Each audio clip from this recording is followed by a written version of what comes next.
Hi friends, വളരെ സിമ്പിളായി തയ്യാറാക്കാൻ പറ്റുന്ന ഒരു ചമ്മന്തിയാണ് നമ്മളിന്നിവിടെ തയ്യാറാക്കിയെടുക്കുന്നത്. ഒരു പാത്രം ചൂടാകുമ്പോൾ നമുക്കിതിലേക്ക് വെളിച്ചെണ്ണ ഒഴിച്ചു കൊടുക്കാം. വെളിച്ചെണ്ണ നന്നായി ചൂടാകുമ്പോൾ നമുക്ക് പപ്പടം കാച്ചിയെടുക്കാം.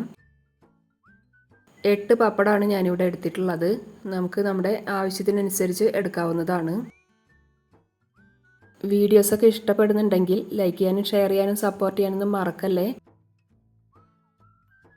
പപ്പടം മുഴുവനും ഞാനിതുപോലെ കാച്ചിയെടുത്തിട്ടുണ്ട്. അതേ വെളിച്ചെണ്ണയിലേക്ക് തന്നെ 15 വറ്റൽമുളക് ഇട്ട് കൊടുത്ത് നന്നായി ഒന്ന് മൂപ്പിച്ചെടുക്കാം. മുളകൊക്കെ നമ്മുടെ ആവശ്യത്തിനനുസരിച്ച് എടുക്കാം. ഇതൊരു മീഡിയം എരിവിലുള്ള ചമ്മന്തിയാണ്.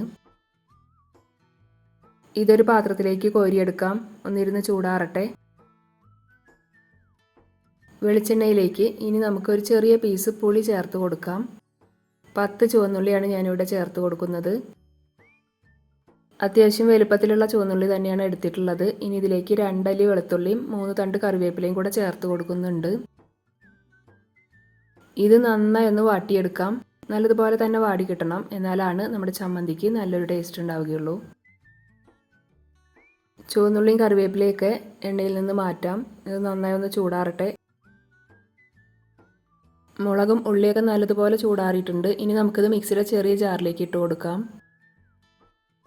ഒരുപാടങ്ങ് അരച്ചെടുക്കൊന്നും വേണ്ട, ജസ്റ്റ് ഒന്ന് ക്രഷ് ചെയ്തെടുത്താൽ മതി. ഇതിലേക്ക് 2 ടേബിൾ സ്പൂൺ അളവിൽ നാളികേരം കൂടെ ചേർത്ത് കൊടുക്കുന്നുണ്ട്.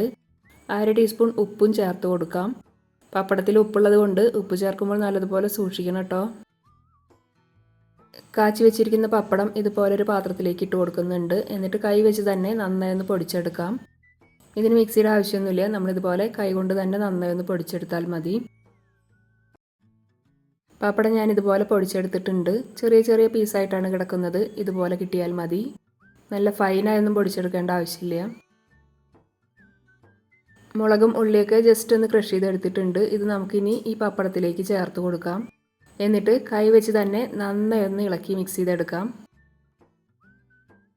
ഈ ഒരു ചമ്മന്തി ഇതുപോലെ തയ്യാറാക്കിയാൽ 2 ദിവസം വരെ കേടാവാതിരിക്കും. നല്ല ടേസ്റ്റുള്ളൊരു ചമ്മന്തി തന്നെയാണ്. പപ്പടം ഇഷ്ടമില്ലാത്തവർ ആരും ഉണ്ടാവില്ല. നിങ്ങൾ ഇതുപോലെ ചമ്മന്തി തയ്യാറാക്കി നോക്കിയിട്ടില്ലെങ്കിൽ ഒരു പ്രാവശ്യമെങ്കിലും ഇതുപോലെയൊക്കെ ഒന്ന് തയ്യാറാക്കി നോക്കണം കേട്ടോ.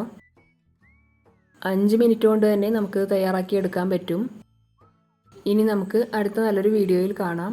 Okay, thank you.